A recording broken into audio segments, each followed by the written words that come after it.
got the right Tom up there. Chairman of the new one. And a happy new year to everybody. And welcome to the numerous members of the public. And to our new solicitor lady, and to introduce her, you've all had an email from her, Vanessa, I'm sure. You'll be looking forward to seeing her. She will now be with us permanently. Well, every planning meeting. That's right. Good evening. Good evening. First of all, members, if you wish, I sign the minutes as a correct record for the last meeting. Agreed. Thank you.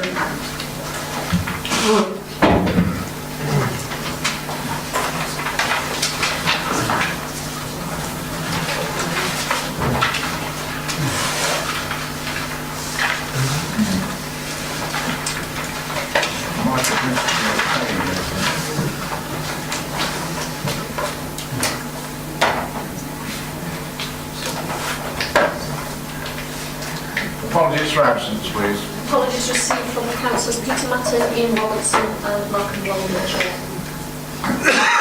That's about it. No more apologies? So full house otherwise. Members' interests. Disclosable interests.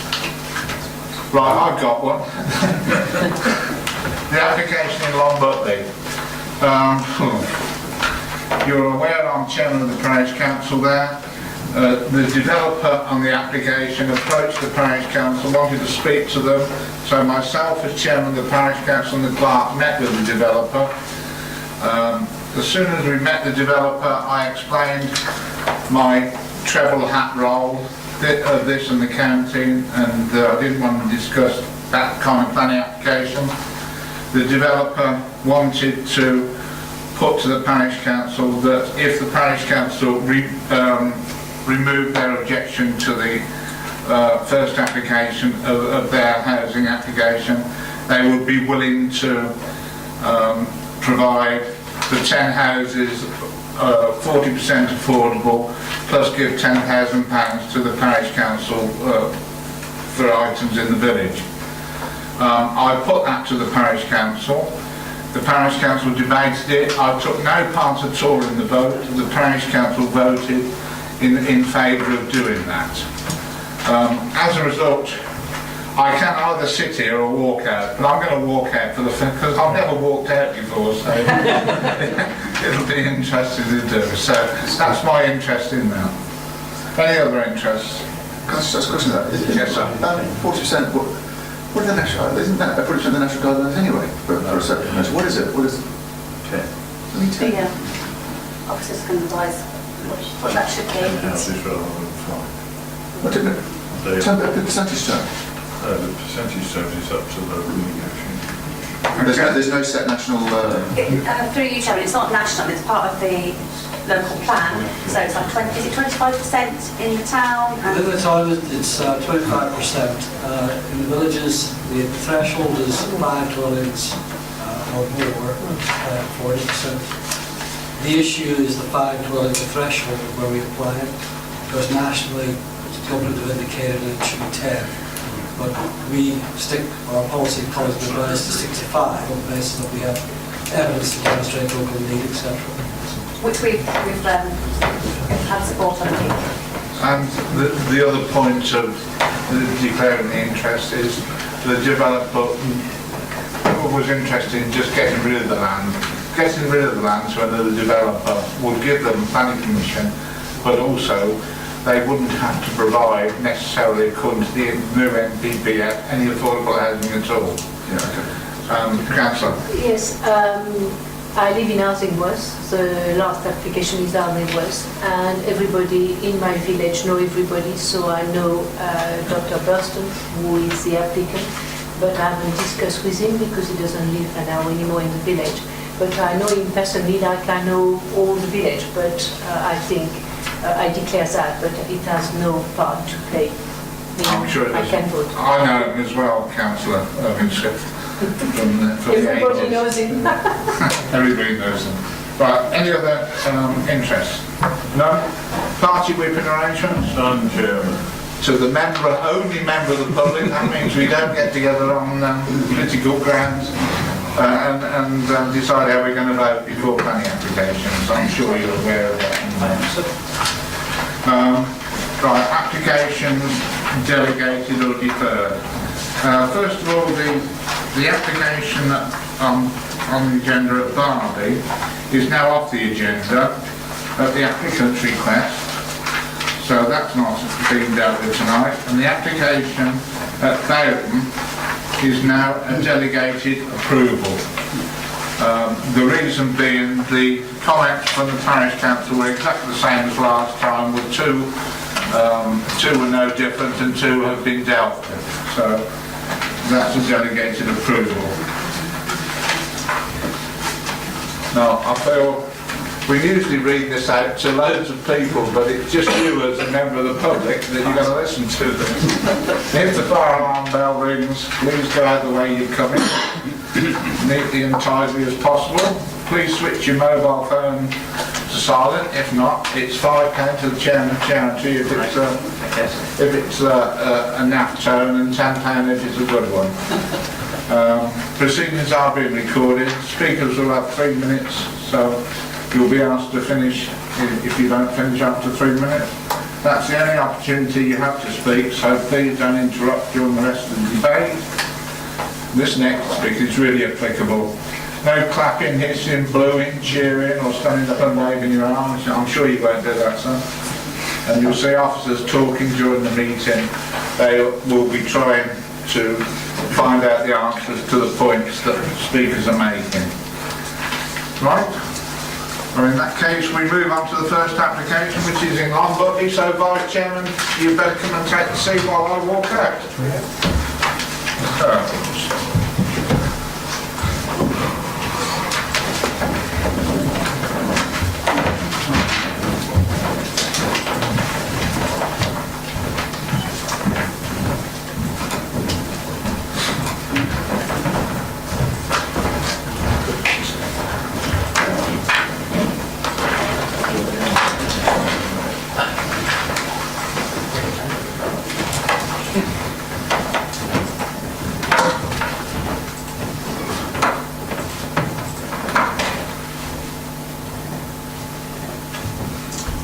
Right, so it's DA 20180686. Thanks, Chairman. The application site forms part of a larger site that benefits from the planning permission, outline permission for residential development granted on appeal some years ago.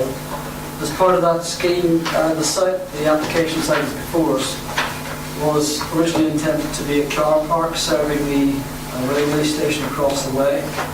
At that time, the development across the way wasn't in the offing, and that development was a 350 space car park serving the station as well as proposed residential development.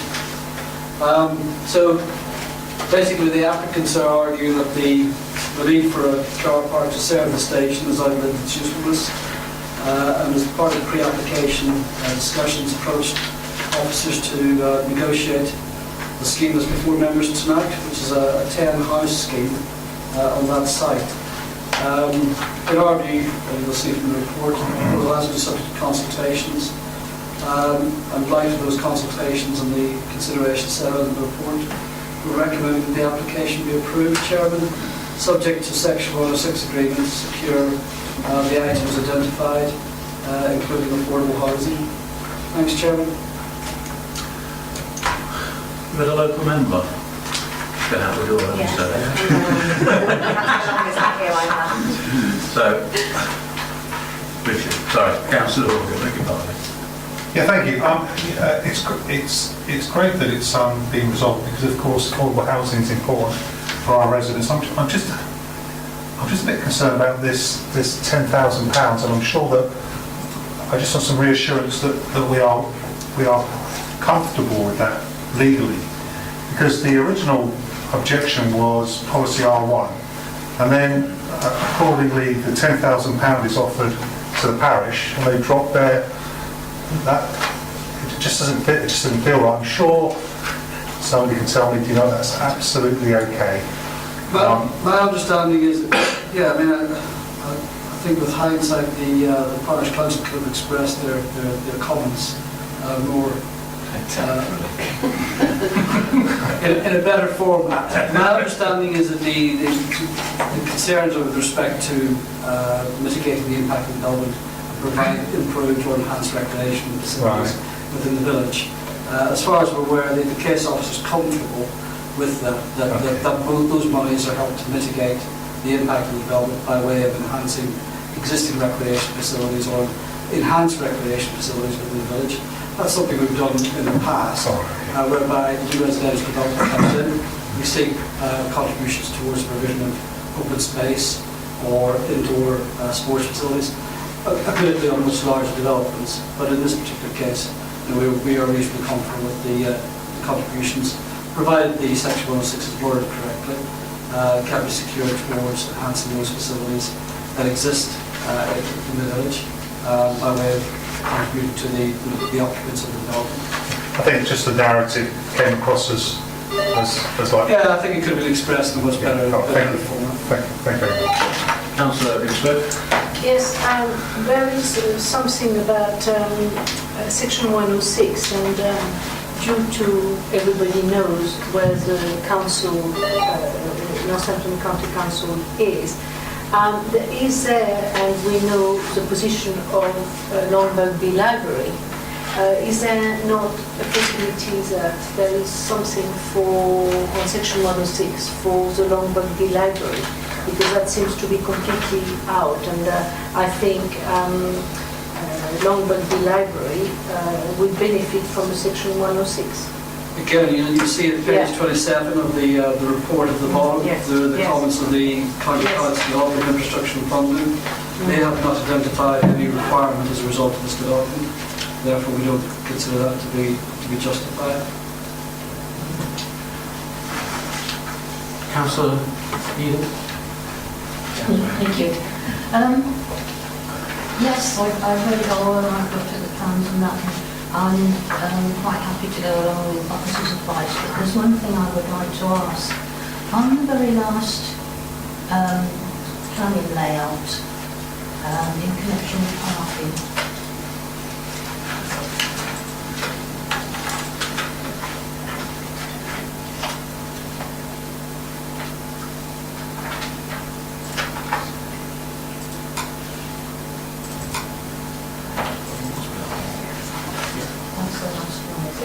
might be me that's got it wrong, but I hope not. The four at the bottom of the affordable housing, aren't they? Correct. Right, so all the other houses have got 2 parking spaces next to them. Until you come to number 38, the 2 parking spaces next to them are not 38, theirs are right across the road here near the hedge. Now I wouldn't want to buy a house and find that I've got to go across there for my parking. So I just wondered why the others have not been moved around a bit, so they've got their 2 next to their house. Again, I'm going to point to the advice from the Highway Authority of raised no objections to the parking provision on the site. The first 5 dwellings are served off the adopted highway. So basically it's adopted here. This is basically a private sort of courtyard to serve those particular 5 properties. So the layout is purely due. But there's the same number of parking spaces there, so why can't 38 have the one that's next to their house and then the others further Well, back? it's a very good question. I never feel that that's sufficient to warrant I'd like to see refusing it change, because I wouldn't buy a house and then have my parking spaces over there and somebody else parking in the car line next to my house. Well, that's fine. Thank you for your moving on that, is it?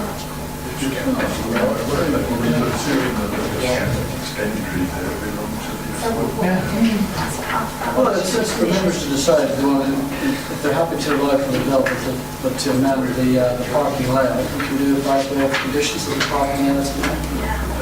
Yes.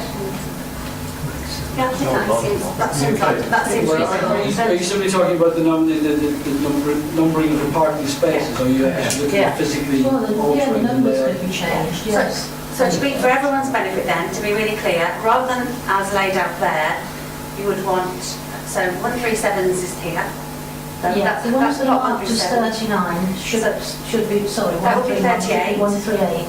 That would be 139. Yeah, That would be 140. yeah. That'd be 142 maybe still, and that'd be Yeah, 141, 141 whichever. across there. So you would, so everyone's with these. It'd be nearer to the house. I think that, Yes. I think that's the reasonable. That makes sense. Okay. Yeah. Thank you. Was it, sorry, Councillor, was that a proposal that you took from the Pardon? Was it a proposal you wanted to I would, adopt? yes please, yes, I'll make a proposal. Is there a second to it? No, I want to be associated with that spot. Thank you. Chairman, I think we must make sure that people understand that the purpose of the Section 106 agreement is to mitigate the effects of a planning application that might otherwise be deemed not acceptable. And in this case, I don't see anything wrong with that. It's just unfortunate the way it's been presented, because it sounds as though it was, oh, well, if we fund you enough money, will you let us do it, which it wasn't. Through you, Chairman, some members who have been here a while will remember that there have been some deals done with developers and parishes, and not all of them turn into Section 106 agreements, because they're a side arrangement. Yeah. And we would only have something in a Section 106 agreement if we felt it met the relevant criteria in the MPPF. Yeah. Councillor Richard. Chair, I think this stinks. This strikes me as being bribery. It's been suggested that perhaps the words that were chosen by our chair were perhaps not appropriate. But Councillor Osborne has been in this business for a long, long time. It was perfectly clear what he said. I think that if you even think about saying that we are going to approve this application after what we have heard, it is simply going to embolden developers. 10,000. At least Long Buckby should have demanded a decent size of bribe if it was going to be done this through. I just think this is absolutely outrageous. For that reason, I am going to vote against it.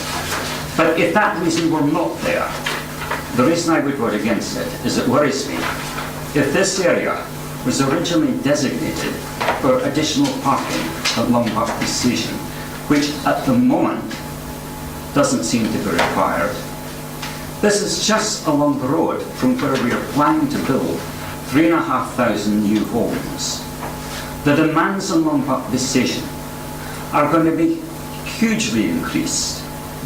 Long Buckby Station is going to be the obvious place for these people to go if they're going to travel anywhere.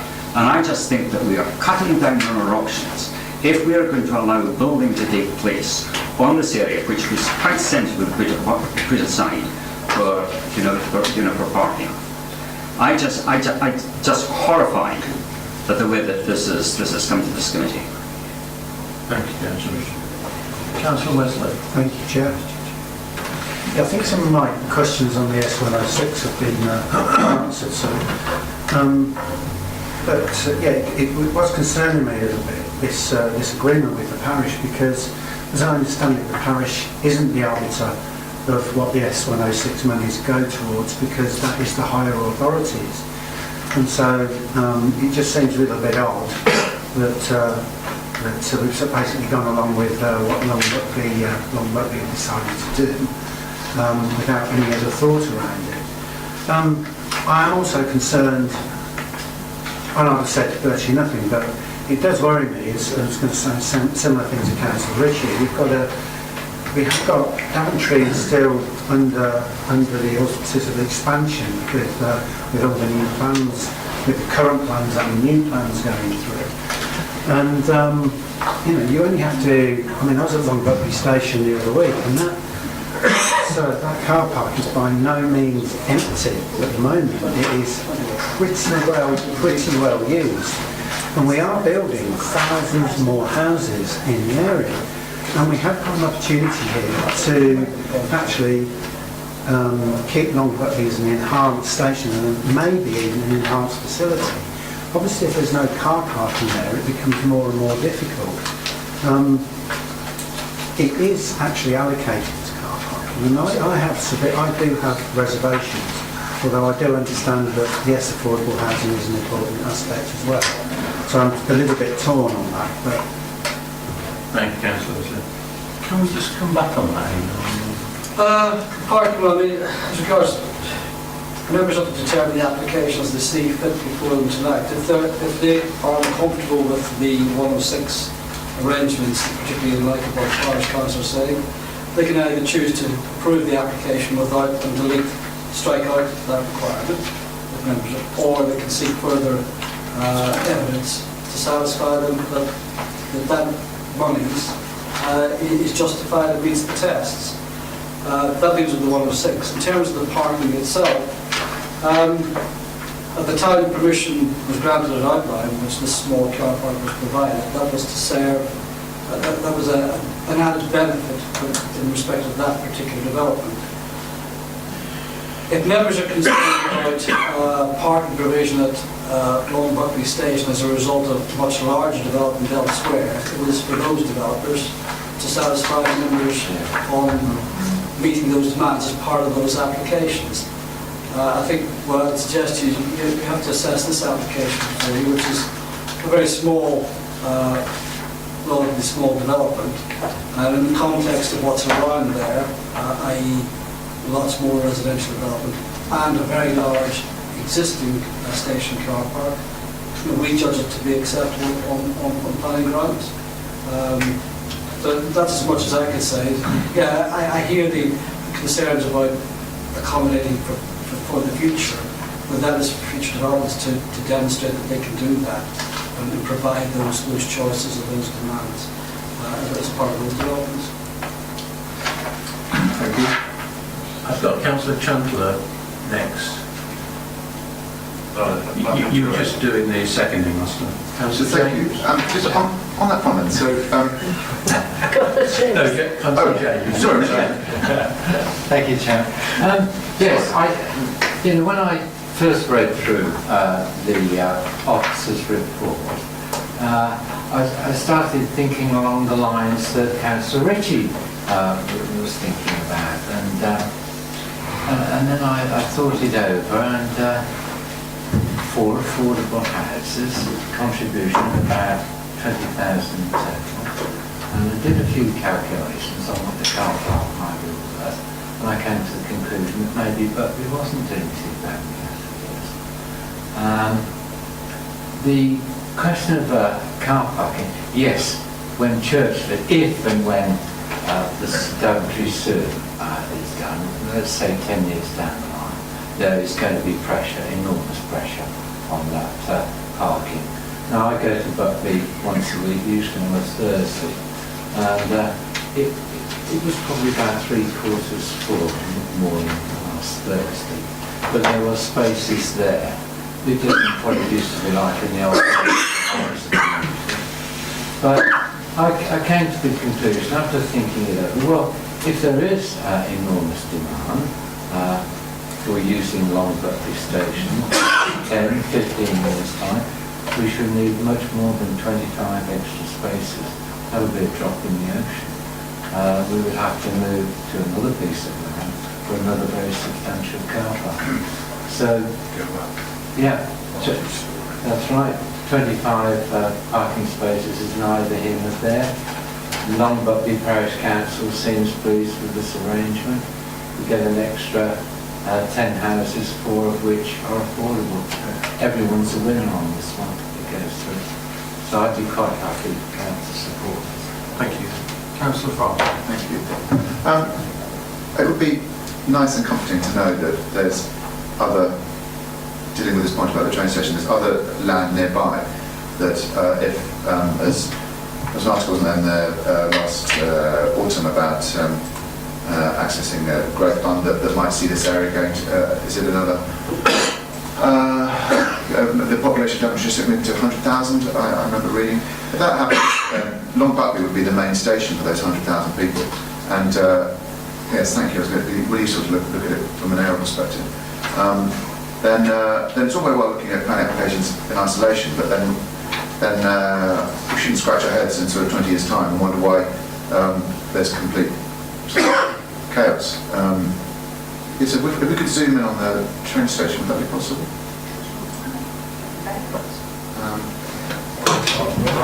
If there's large tracts of land nearby that you could think, well, one day you could see that, car parking being provided there, then fine. But if that's not the case, then Yeah.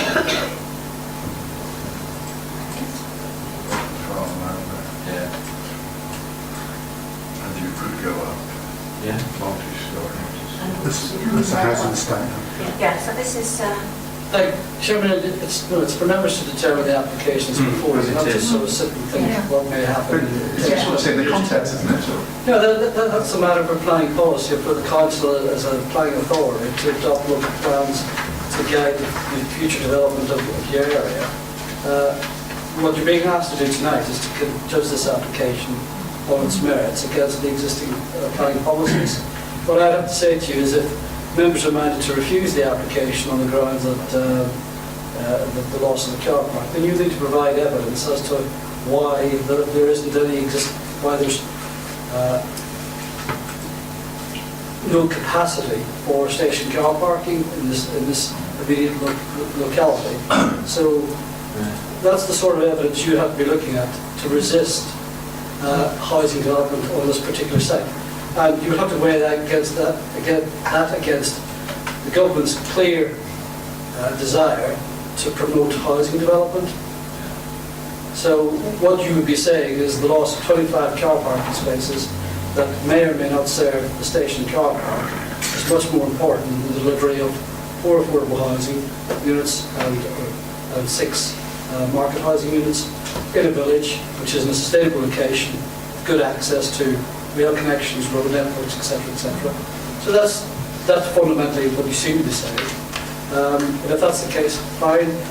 You vote for refusing the application, and look forward to receiving your evidence to show why the application should be resisted for housing development. Thank you. I think if it helps, Chairman, the point I just want to make, the learning point is, if you remember, we've said this time and time before, you can't refuse an application because you want it to be something else. You have to deal with the application that's before you, and you have to have a reason to refuse that for housing that's going to stand out and says it's going to stand up to scrutiny. You can't refuse it because we wish it was something else.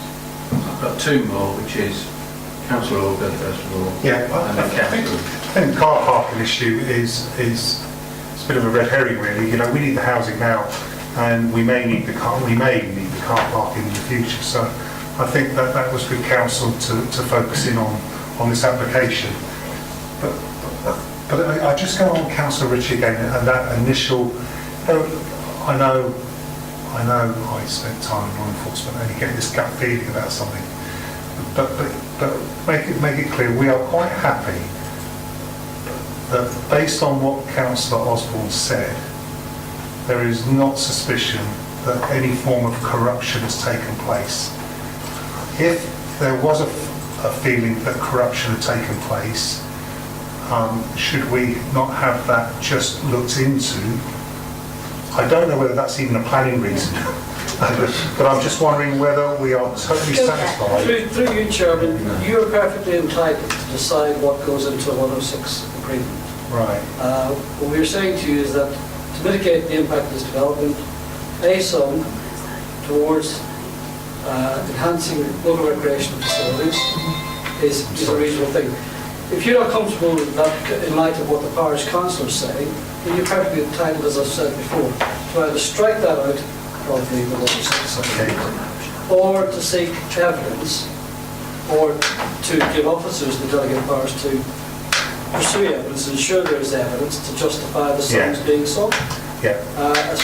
And if the evidence isn't there, or evidence only for the sums that are justifiable, goes into the 106 agreement. I wouldn't want to put it through without that, because it may well be that as you said, that it was just articulated poorly. Yeah. But I'm wondering, I don't know whether there's appetite here just for the latter to refer this back to just have a look into the circumstances of the 106 to ensure there is no case to answer and satisfy ourselves. I think, again, Chairman, I'm perfectly comfortable with going back and looking at the sums and ensuring that the sums being sought are meet the test. And maybe the circumstances we do have a remit to do that.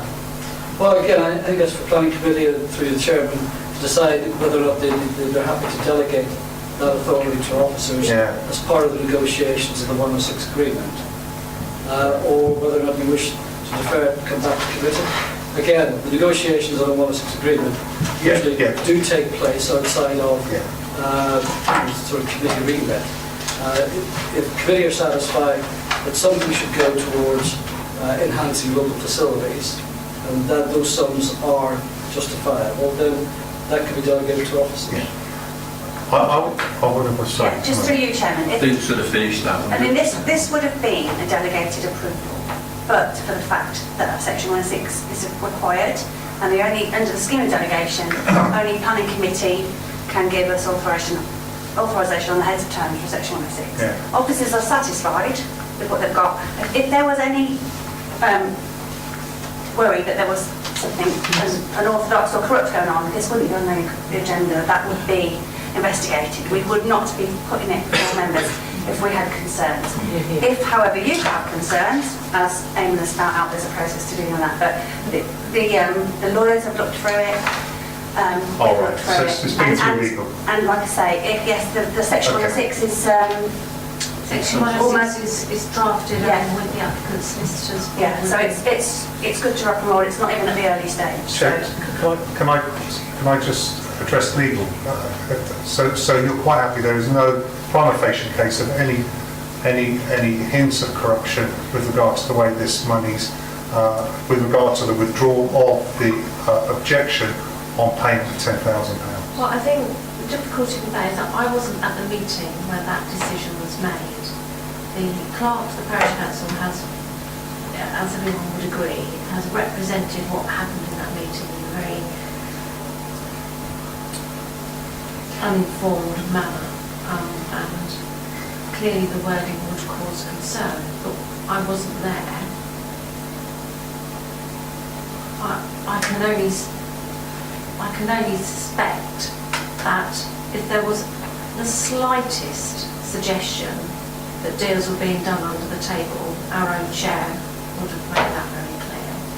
I would have brought it to the attention of the appropriate personnel prior to this committee taking place. Last one is Councillor Ridgely. Thank you, Chair. I've got three questions. I mean, the first point on that point, my understanding is that it would be criminal for a developer to offer a payment when the clear intention of that payment was not to make the application better, not to mitigate the effects of the development, but to persuade a parish councillor or indeed any other organisation or individual not to object. And by not having an objection from the parish council, we've been told that this could easily have sailed through. This could easily have sailed through as a decision delegated to officers. Is that for me, Councillor?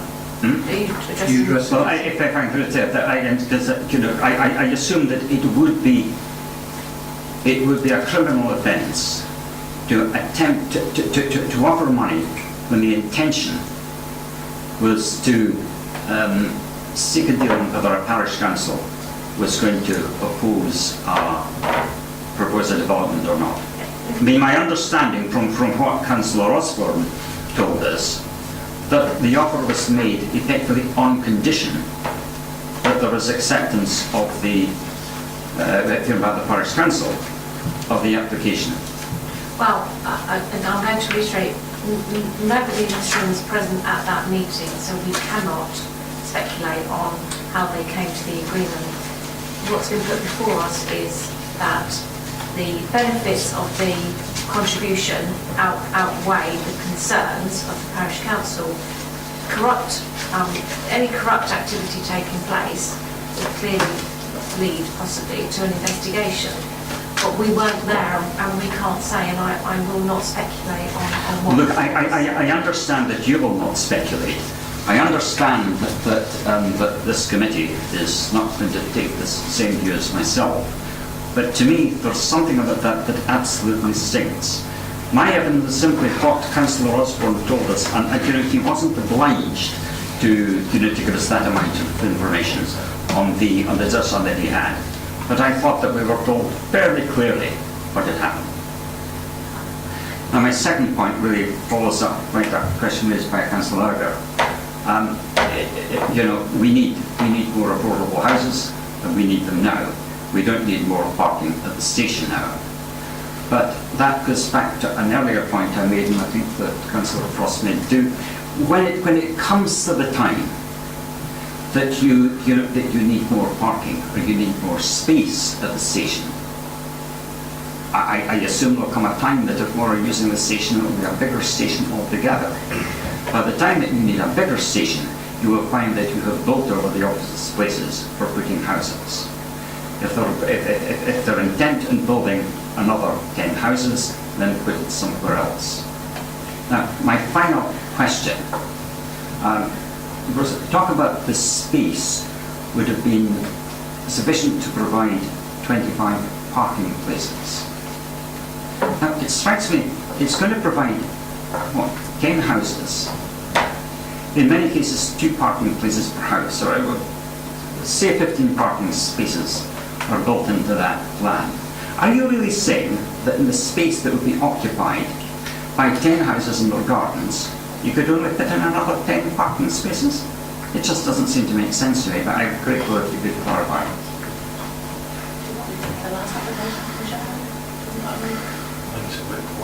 I would see where it's taking us. Yeah, sorry, I was just about to say, I'm not sure where we're going now. We've talked it through. We've had officers saying about the funds and things like that they're satisfied. So we've gone through that. We've talked about car parking spaces. We can't predict what's going to happen in 10 years' time. We've got to go with what's in front of us. We all know that.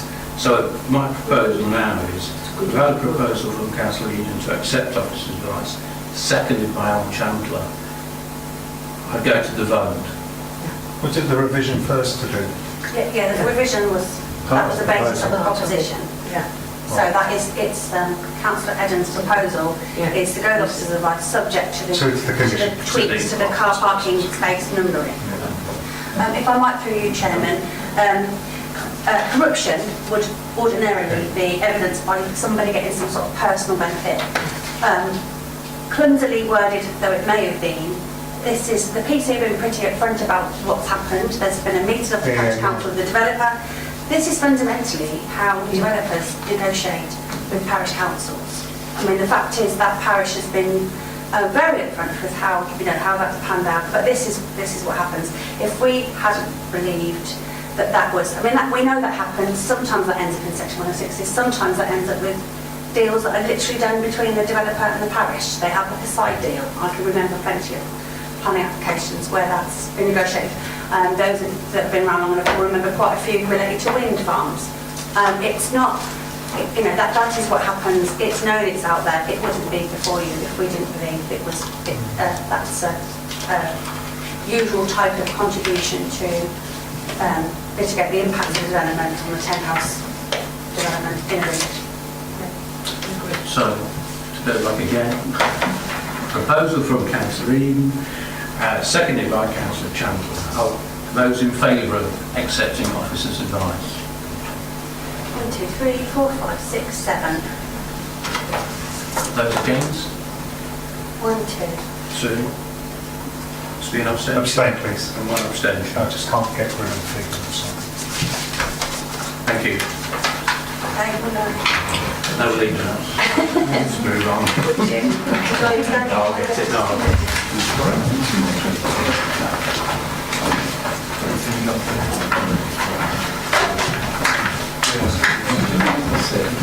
That's a good spot, though. Good spot. Yeah. Oh, it's not ridiculous, it's understanding. The older looked at it, and I would have understood. If it was free, you'd get about 50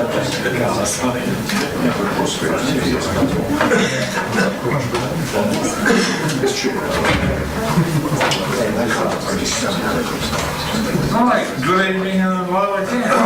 We now go to the very last application, which is in Arlington. And the number, when I can see it, is 0935. Over to you, gentlemen. Thank you, Chairman. This application relates to Class Q permitted development for a barn conversion to 5 units. You see the site's on the edge of Arlington. That's the actual barn concern, which has got permission for 5, change of use to 5 under the permitted development plan. And that is a larger site which we're now using to apply this change in condition. If you looked at the report, you'll know the issue basically was, because this potentially could be still a working farmyard around residential use, both the County Council's Highway Authority had concerns which are in the report, and also Environmental Health had concerns that are in the report.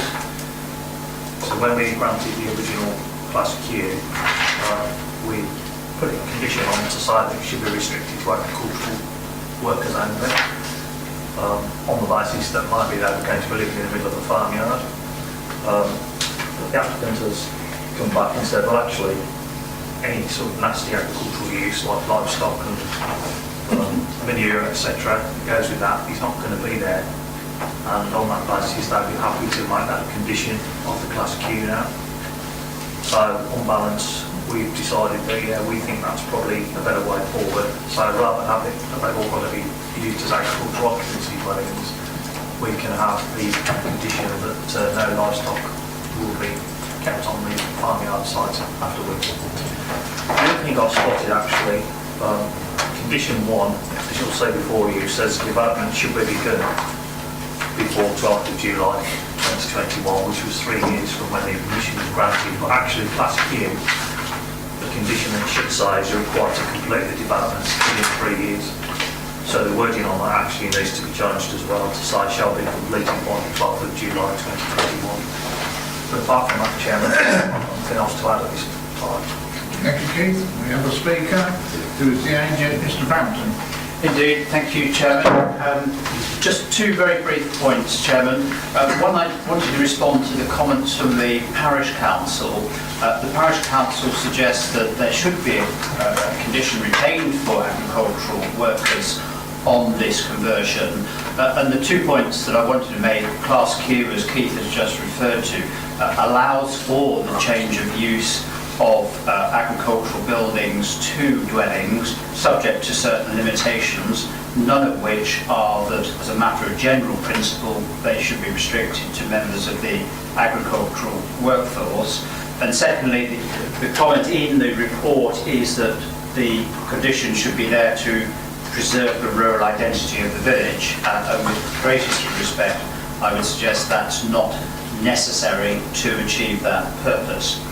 And the second point that I wanted to make is probably more of a matter of clarification, which hopefully I may be able to agree with Keith very promptly. The report states that it is considered the condition should be imposed to restrict the agricultural use of buildings in the vicinity of any dwellings, but the substance of the report, as Keith has mentioned, is to the housing of livestock and the storage of waste. And the condition that was imposed on the permitted development right for the conversion of this building of 3 dwellings addressed livestock and storage of waste, and it seems to me that condition should be ad idem with the imposition of the condition on this application for 5 dwellings, because there's no materiality between 3 and 5. And I don't know whether your officer would like to respond to that, but it seems to me quite a reasonable point to make. I'm sure we all can. Thank you. Give you an answer to that. Thank you, sir. Do you want to just answer that for before we go to the local member? Yeah, I'm happy with that logic, Chairman, yeah. Yeah, so you're happy with that. Okay, local members, lady or gent? Councillor Orr, you can go first. Oh, I'm quite happy. You're happy with the application? I'm quite happy with the application. Yeah, and so I've got I always know that parish councils concerned, but they don't seem to be particularly persuasive in these. But I also know that people aren't here to object to it. Those are also signs for me. So yeah, I'm quite happy with the proposal, and I intend to go along with officers' advice. Is that proposal or not? Yeah, I'm quite happy to propose it. Yeah. Okay. Do you have a seconder? Yes. Okay. Would you like to speak now?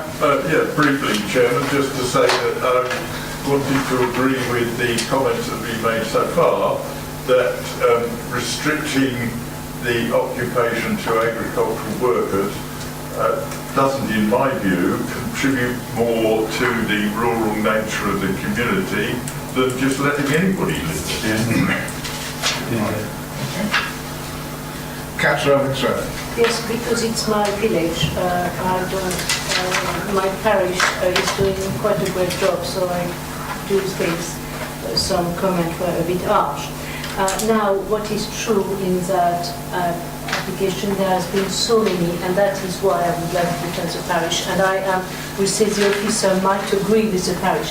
There has been so many planning applications that you don't know what you are looking at because it was bombarded. It's a small parish, and if you look at the things, it was quite disturbing because people are suspicious by nature when you have so many planning applications, and the village is quite open to be